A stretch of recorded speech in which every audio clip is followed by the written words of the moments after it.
Vamos orar, vamos buscar a presença de Deus numa prece. Senhor, como já cantamos, nós te louvamos, te adoramos, por quem tu és, Deus eterno, Criador, sustentador, mas também porque tu és o Deus revelado em Cristo, Cristo que veio para morrer para o nosso perdão, morrer para que pudéssemos nos reconciliar contigo para sempre, encontrar paz em nosso coração, e em Cristo que ressuscitou e vive para sempre a nossa vida eterna. Louvado seja o teu nome. E nesta noite, então, Senhor, em cada coração aqui, haja um culto, uma adoração, um louvor, somente a Ti. Queremos, Senhor, que o Senhor seja em verdade Senhor das nossas vidas e Senhor deste ajuntamento nesta noite. Que o nosso cantar, o nosso tocar, o nosso ouvir a Tua palavra, seja tudo, Senhor, algo feito diante de Ti, e diante de Ti possamos ser edificados eternamente. Esta é a nossa oração em Cristo. Amém. Amém. Palavra do Senhor para você nesta noite. Evangelho de João, capítulo 11, versos 25 a 26. Nexo através da ressurreição. Jesus Cristo foi para o funeral do seu amigo Lázaro. Isso está lá no capítulo 11 de João. E quando ele chega, ele dialoga com as suas irmãs, particularmente com a irmã Marta. E entre as coisas que ele declara ali está esta aqui. Disse-lhes Jesus: eu sou a ressurreição e a vida. Aquele que crê em mim, ainda que morra, viverá. E quem vive e crê em mim, não morrerá eternamente. Você crê nisto? Palavras de Jesus. Mais uma vez disse Jesus: eu sou a ressurreição e a vida. Aquele que crê em mim, ainda que morra, viverá. E quem vive e crê em mim não morrerá eternamente. Aí a pergunta incisiva de Jesus para cada coração aqui nesta noite: você crê nisto? Palavra do Senhor que soou em nossos ouvidos mais uma vez. Vamos supor que todos nós aqui fôssemos convidados para na quarta-feira embarcarmos para a Flórida, para um belo passeio de uma semana na Disney World. E fôssemos informados que éramos convidados e tudo estaria pago. Então deveríamos ir para nossas casas e nos próximos 2, 3 dias preparar nossa vida para podermos ir. Tenho certeza que todo mundo aqui faria tudo o que pudesse para ir. Iria para a sua casa e, se tinha compromissos, tentaria se desfazer dos compromissos para esse belo passeio. E aí então todos nós estivéssemos, vamos supor, nos preparando lá, dia 1, dia 2, e correria, fazendo malas, etc., vendo os compromissos. E aí recebíamos no nosso WhatsApp, no nosso telefone, um recado. Tem um recado para você. Vocês todos foram convidados, realmente, o avião está pronto, ele irá para a Flórida levar vocês para esse passeio. Preparem-se, porque é verdade. Mas tem um detalhe. Esse avião vai cair no meio do caminho e ninguém vai sobreviver. O que é que nós faríamos? Continuaria a fazer sentido arrumar as nossas malas e nos prepararmos para essa viagem? Não, não teria nexo nenhum. E aí, pensando nesta possibilidade, deste convite, podemos nos remeter às nossas vidas, no nosso correr e no nosso afazer. Há um sentido, há um nexo para isto? Ou nós estamos apenas nos agitando num avião que está para cair e pronto, é o fim, acabou a festa? A vida humana clama e pede por nexo. Ninguém começou a viver realmente enquanto não encontrar o nexo da sua vida. Você pode fazer 1000 malas, se ocupar profundamente com elas, mas ainda não começou a viver se não encontrar o nexo. Mas o nexo você encontra somente na ressurreição de Jesus Cristo. Não há outro lugar onde você possa encontrar. O nexo vem através da ressurreição de Jesus Cristo. Como? por esse embasamento, pelo embasamento firme. Embasamento firme. Jesus disse: eu sou a ressurreição. Eu sou a ressurreição e a vida. Ora, uma coisa é discursar. E já é difícil discursar. Nenhum fundador de religião, nenhum guru de plantão, dos montes que estão por aí, de grandes religiões até, nenhum deles ousou dizer: eu sou a ressurreição. Já é difícil discursar: eu sou a ressurreição. Mais difícil é realizar. Mas discursar e não realizar é ser um tolo. Jesus seria alguém totalmente equivocado e até um tolo se ele dissesse: eu sou a ressurreição, e não pudesse realizar. Mas a ressurreição de Jesus Cristo não é só um discurso. Ele em verdade ressuscitou, é factual. Você conhece, você entende a ressurreição de Jesus? Você já estudou, buscou conhecer, examinar? Você já leu nas Escrituras com cuidado as diversas narrativas e argumentações da ressurreição de Jesus? Ela é factual, é histórica. Não é apenas algo espiritual ou intencional ou de forma idealista. É um fato que Jesus Cristo, depois de perecer na cruz, foi colocado num túmulo lacrado, ele rompe ao terceiro dia e se levanta. É fato histórico, portanto, eu e você podemos examinar objetivamente. Não é algo subjetivo. Eu acho que eu sinto que ele ressuscitou. Não. Lá, num dia, numa hora, num momento exato, num túmulo concreto, real, Cristo, um ser humano real, levantou da morte. É histórico e está narrado como qualquer fato histórico. Por isso, como qualquer fato histórico, pode ser estudado. As pessoas não creem na ressurreição, não prestam atenção. Primeiro, porque não entendem a necessidade de nexo, não tem nexo nas suas vidas. Em segundo lugar, por um ato até de irresponsabilidade. Tal é a importância da ressurreição de Jesus Cristo.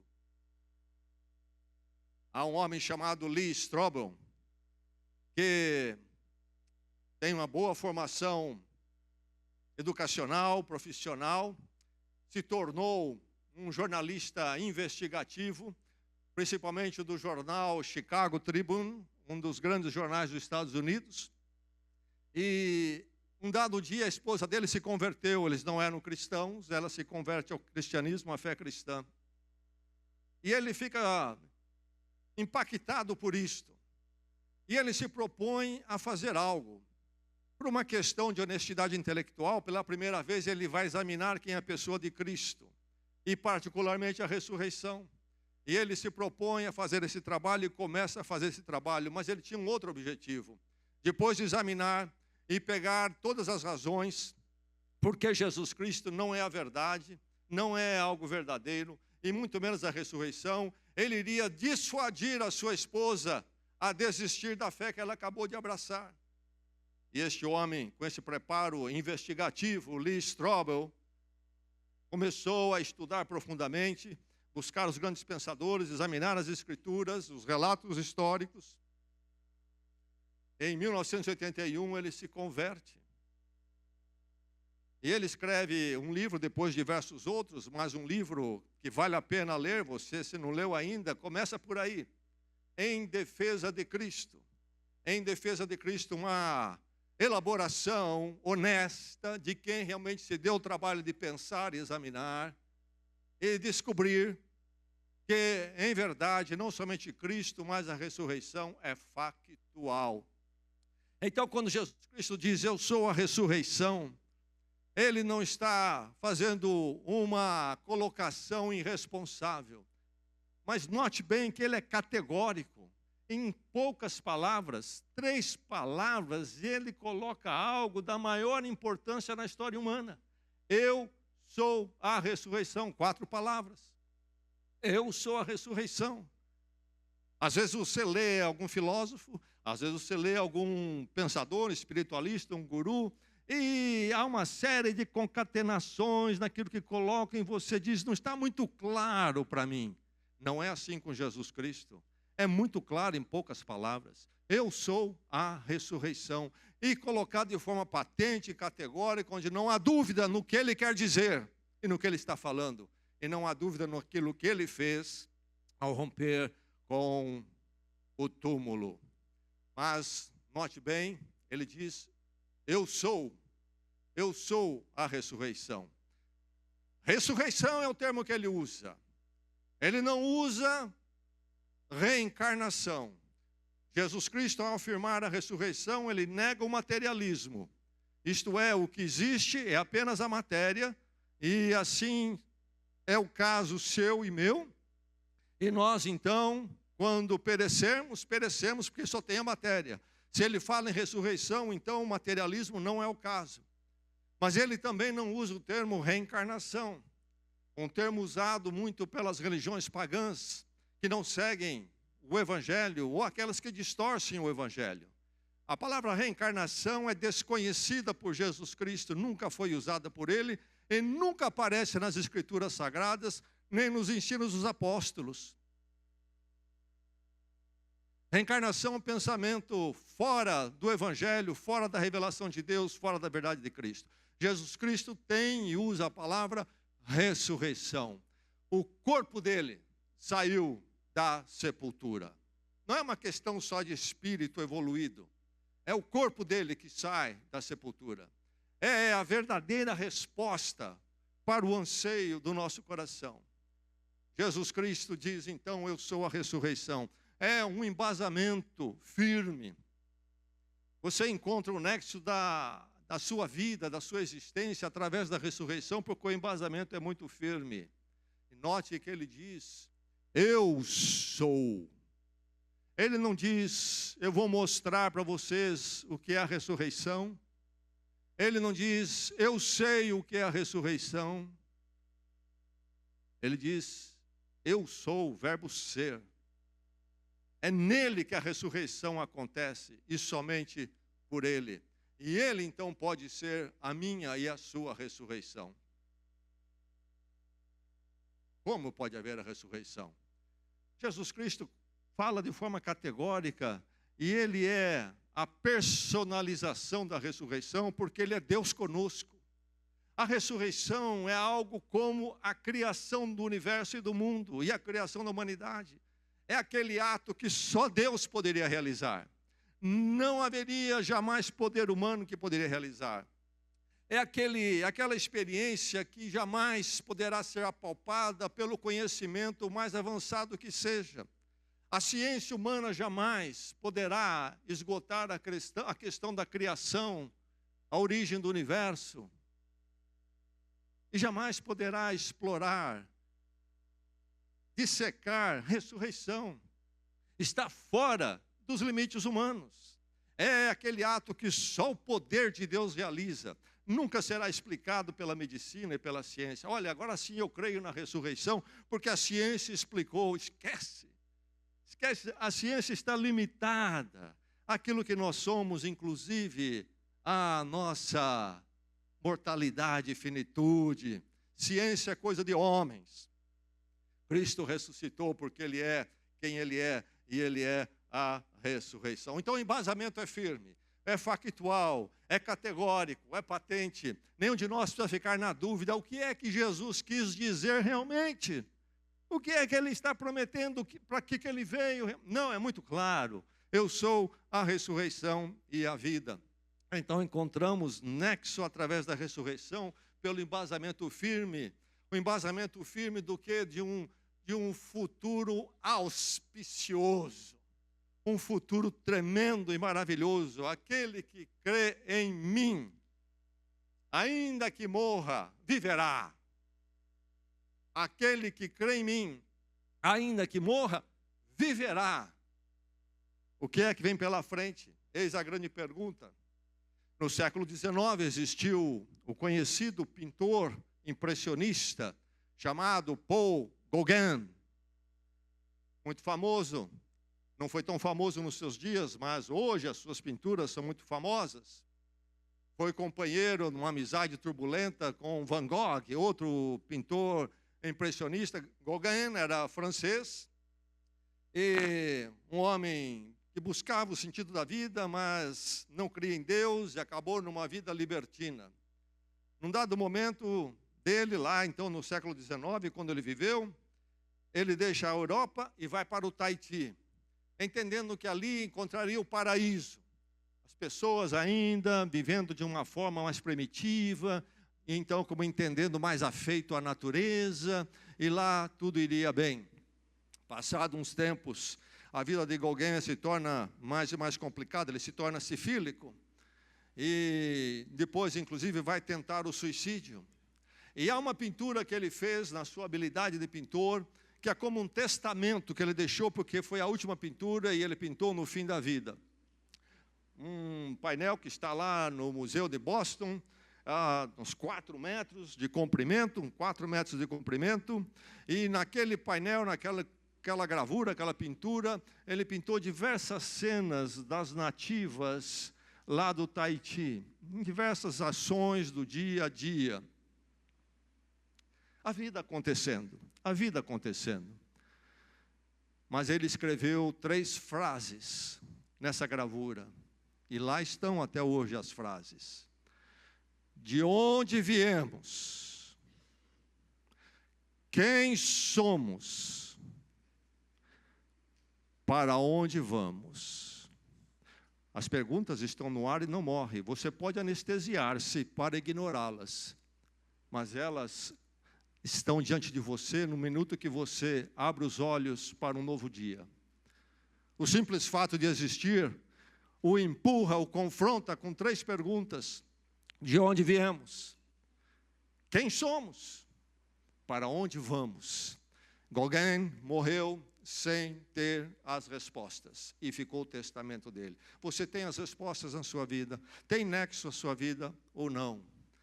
Há um futuro auspicioso. Aquele que crê em mim, ainda que morra, viverá.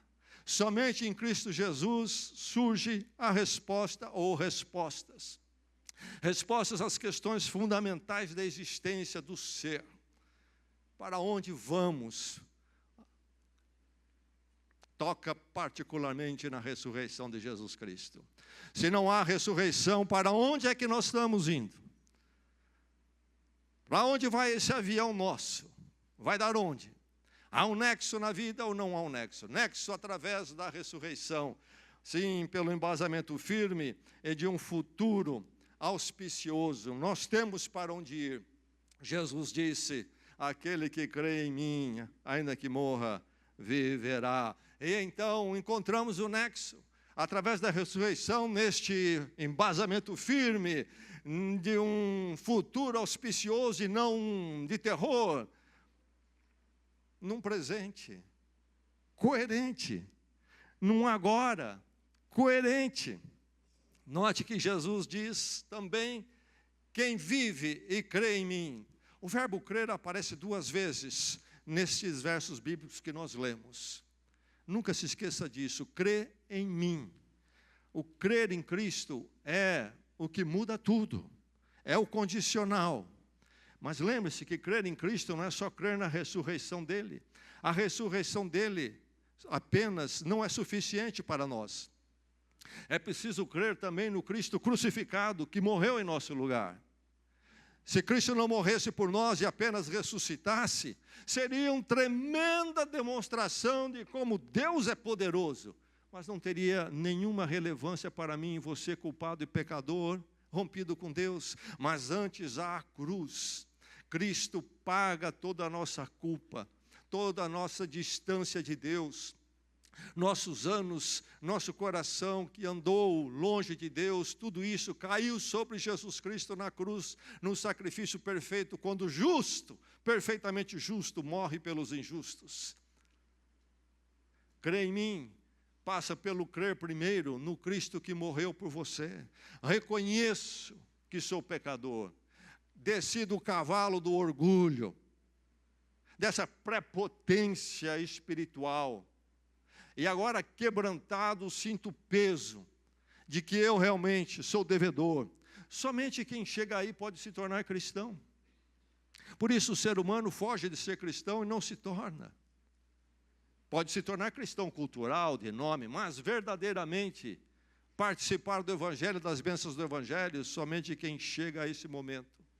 É preciso crer, então, no Cristo ressurreto, mas no Cristo crucificado. Mas crer apenas no Cristo crucificado seria frustrante. Um Cristo que morresse por nós e ficaria na sepultura. Mas esse Cristo que morreu por nós é também aquele que vive eternamente. Obra perfeita de Deus. Você crê nisto? É a pergunta de Jesus. Você crê nisto? Ah, esse presente tremendo. Quem vive e crê em mim, ainda que morra, viverá. E aí então, quem vive, diz Jesus, e crê. Esta vida que nós vivemos na fé em Cristo é a vida coerente. O nosso hoje, o futuro foge de nós, pertence somente a Deus. E o passado já se foi. Nossa vida acontece no aqui e no agora, não é verdade? Mas aqui e o agora totalmente coerente, porque há um futuro auspicioso. Quem vive e crê em mim não morrerá eternamente. O futuro garantido. Nós vamos chegar àquele aeroporto maravilhoso, porque Cristo já foi primeiro. Esse futuro garantido provê o nexo da minha existência. Posso arrumar as malas hoje, me ocupar hoje diante de Deus, com Deus em tudo que eu faço, porque quem vive e crê em mim não morrerá eternamente. Vale a pena viver porque o futuro é auspicioso e não um momento de terror para o nosso aguardar. Tempo de transformação. A ressurreição traz o nexo e muda tudo. No lugar do niilismo, do nada, não há um sentido para a vida, não há referência moral de como se deve viver, não há um significado eterno. Niilismo, no lugar do niilismo tem o sentido. No lugar do terror vem o refúgio. No lugar do vazio vem o preenchimento. No lugar do abatimento vem o alento. No lugar da tristeza vem a alegria. No lugar da fugacidade da vida, que escapa rapidamente, vem a estabilidade. Quem crê em mim, ainda que morra, viverá. Estabilidade. Se você visitar Londres, talvez você já tenha visitado a região do parlamento chamada Westminster. E ali, talvez uma quadra do parlamento, aquelas belas praças, você vai ver um prédio muito bonito, clássico, muito grande. Ele tem o nome de Hall Central Metodista. É uma igreja metodista, talvez a principal na Inglaterra. Uma grande igreja, um grande prédio ali. Foi pastor desta igreja um homem chamado William Sangster. Morreu em 1960. Um grande pregador do Evangelho. A igreja enorme, ele pregava todos os domingos, pregava e pregava. Mas havia um domingo no ano, quando o povo vinha em grandes multidões para ouvi-lo, e ele tinha sempre uma grande mensagem, era o domingo de Páscoa. Mensagem dele sobre a ressurreição de Cristo. Mas com os anos ele começou a sofrer uma atrofia muscular e começou a perder a voz. Estava se aproximando a Páscoa e ele já não tinha condições mais de pregar, proclamar a verdade, Cristo ressuscitou. A sua filha entrou em contato com ele, preocupada com o fato porque ela sabia como ele aguardava esse momento no ano, no domingo que ele podia pregar, Cristo ressuscitou. E ele respondeu para ela: minha filha, é terrível querer gritar, ele ressuscitou, e não ter voz para gritar. Mas minha filha, muito mais terrível é ter voz para gritar e não querer gritar, ele ressuscitou. Porque a parte da ressurreição. Não há nexo para a sua existência. Você pode ficar ocupado arrumando suas malas, mas não há nexo. Palavra de Deus no Evangelho de Lucas. Narrativa do doutor Lucas escreveu assim no capítulo 23. Havia um homem chamado José, membro do conselho, homem bom e justo, que não tinha consentido na decisão e no procedimento dos outros. Ele era da cidade de Arimateia, na Judéia, e esperava o reino de Deus. Dirigindo-se a Pilatos, pediu o corpo de Jesus. Então desceu-o, envolveu-o num lençol de linho e colocou num sepulcro cavado na rocha, no qual ninguém ainda fora colocado. Era o dia da preparação e estava para começar o sábado. As mulheres que haviam acompanhado Jesus desde a Galiléia seguiram José e viram o sepulcro e como o corpo de Jesus fora colocado nele. E em seguida foram para casa e prepararam perfumes e especiarias aromáticas e descansaram no sábado em obediência ao mandamento. No primeiro dia da semana, de manhã, bem cedo, as mulheres levaram ao sepulcro as especiarias aromáticas que haviam preparado. Encontraram removida a pedra do sepulcro, mas, quando entraram, não encontraram o corpo do Senhor Jesus. Ficaram perplexas, sem saber o que fazer. De repente, 2 homens com roupas que brilhavam como a luz do sol colocaram-se ao lado delas. Amedrontadas, as mulheres baixaram o rosto para o chão e os homens lhes disseram: por que vocês estão procurando entre os mortos aquele que vive? Ele não está aqui, ressuscitou. Lembrem-se do que ele lhes disse quando ainda estava com vocês na Galiléia. É necessário que o Filho do Homem seja entregue nas mãos de homens pecadores, seja crucificado e ressuscite ao terceiro dia. Então se lembraram das palavras de Jesus. Quando voltaram do sepulcro, elas contaram todas estas coisas aos 11 e a todos os outros. As que contaram estas coisas aos apóstolos foram Maria Madalena, Joana e Maria, mãe de Tiago, e as outras que estavam com elas. Mas eles não acreditaram nas mulheres. As palavras delas lhes parecia loucura. Pedro, todavia, levantou-se e correu ao sepulcro.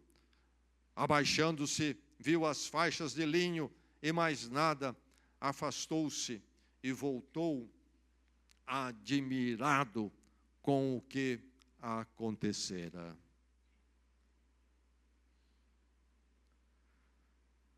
Rompa com o absurdo. Rompa com o absurdo, encontrando na ressurreição de Jesus o nexo da sua existência. Eu sou a ressurreição e a vida. Aquele que crê em mim não morrerá. Quem vive e crê em mim não morrerá eternamente. Você crê nisto? Vamos orar. Senhor, pela Tua palavra, pela Tua obra em Cristo, nós Te louvamos. Se não for a obra de Cristo, em vida, morte e ressurreição, para onde iremos? Louvado seja o Teu nome por esta obra por nós. E porque nesta noite, mais uma vez, podemos ouvir desta bela notícia, a música mais bonita que já soou aos nossos ouvidos. E, ó Deus, que em verdade, na correria deste mundo, no afazer de tantas malas, nós não sejamos achados na loucura do absurdo, da falta de nexo, mas que possamos estar bem firmados na verdade de que Cristo morreu e ressuscitou por nós e para todo sempre. Nele oramos. Amém.